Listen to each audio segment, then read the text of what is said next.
Hi, everyone. Ted Wyman here with another edition of On the Rocks, where we like to talk about the world of curling.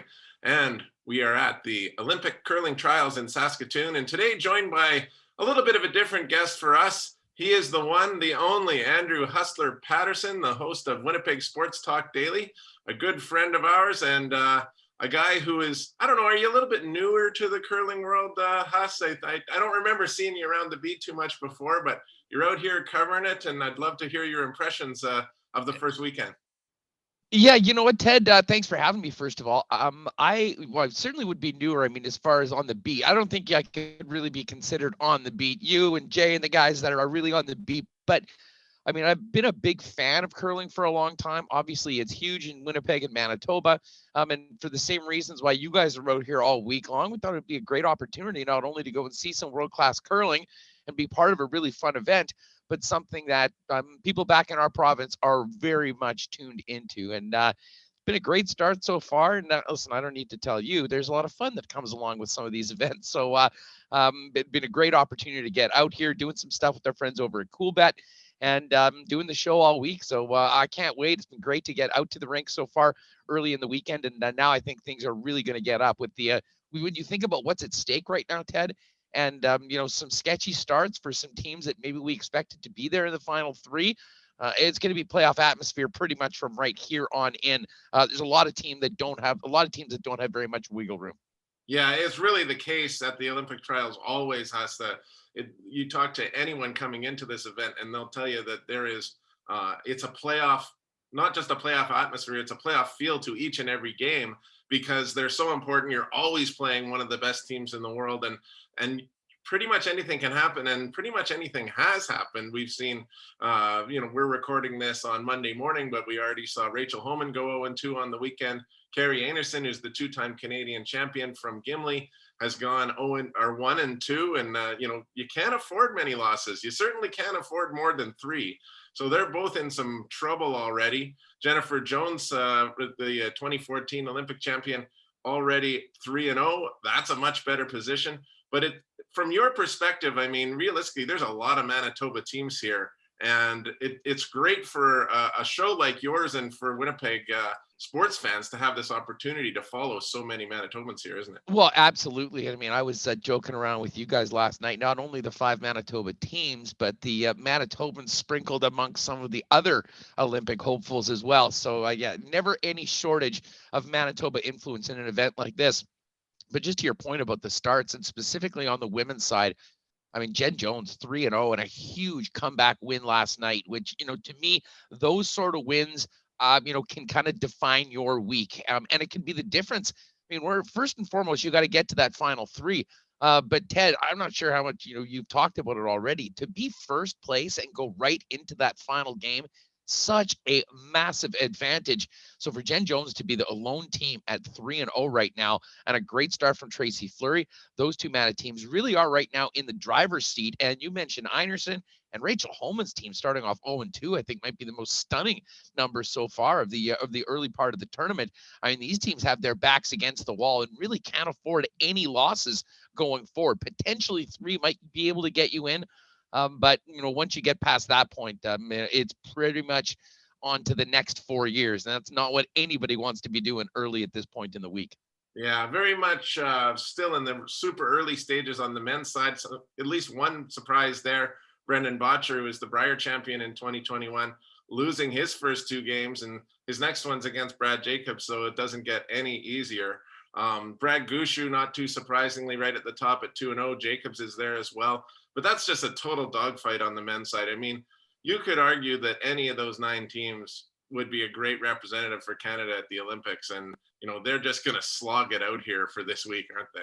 No, there's no doubt about it. And man, you mentioned Botcher. I mean, it wasn't even just the loss, but the way he lost. I mean, giving up two and then losing in the extra end, and all eyes were on that rink. The other matches were done. I mean, you could just feel as people filed out of the building afterwards, a real sense of shock, especially amongst Alberta fans that had come one province east to see what Botcher can do. The other matchup yesterday that was really interesting, if you're going up against Brad Gushu, you have to have a lot of things go right. I thought the Kevin Cooey rink was in a great position to have a big end. And, really one shot, 1 inch, what hell, 1 millimeter can sometimes be the difference between winning and losing, or at least getting what you needed. Gushu gave him an opening. Cooey didn't take it. And at that point, it was Gushu running away. And right now, very similar to what we talked about with Fleury and Jones on the women's side, we're looking at great starts for two of the prohibitive favorites, Gushu and Brad Jacobs. And if that continues to go, you're pretty much talking about the rest of the field battling for that third spot. Although we shouldn't forget about Mike McEwen's rink. They won and then, of course, had a bye. So going into today's action, they're just 1-0. But having a 0 in the loss column is big, and they've got a big opportunity this afternoon to try to get to 2-0 and continue their strong play. Absolutely. And, man, you talked about favorites. We've talked a little bit about odds. So tell me a little bit about betting on curling and where that's going in this day and age, because I don't think that's something that too many people would have thought about a whole lot in the past.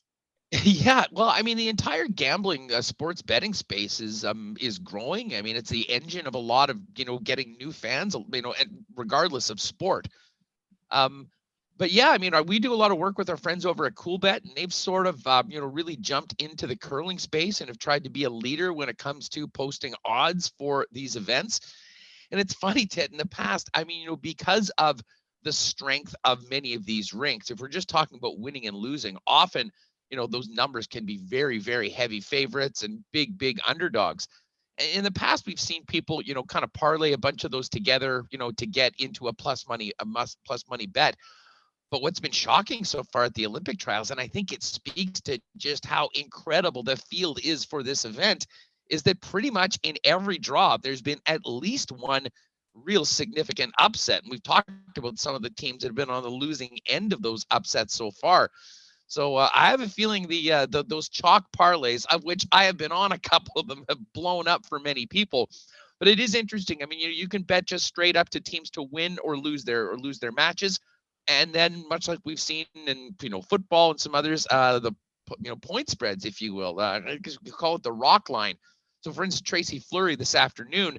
I mean, the line on that game is -2.5. So if you're betting Fleury, you have a much bigger number than you would get if you were just betting her to win, but they've got to win by 3. So it's fascinating. I mean, I am enough of a, I mean, very much into sports betting, but it has been interesting learning more about curling, how they're setting the odds, and maybe some angles to go in and hopefully make a little change on it. Bottom line is, it's always fun to have a little sprinkle on some of these games, and with the incredible talent that we're seeing out here in Saskatoon at the Olympic trials, a great opportunity for certainly for CoolBet and some of the books to get involved and try and maybe get onto some of this, because certainly we've seen, whether it's 50-50s out in Western Canada or Calcutta's, I think there's a lot of people that do like to make a little wager on some of these events, especially curling, and we've done that so far. However, it has been buyer beware, because it hasn't just been all the chalk favorites winning every time out. What's the action been like?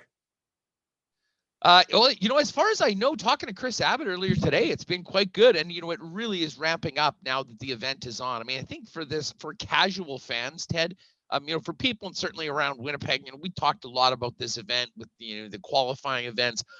But for, I think, a lot of people, it might just be turning on TSN and realize, oh, wow, the trials are on. Or for that same point, maybe going to bet the Monday nighter and realizing at CoolBet, wait, what's this Olympic qualifying on, and getting on it. And, the ability to bet on it and the ability to watch it is a great thing for curling in general.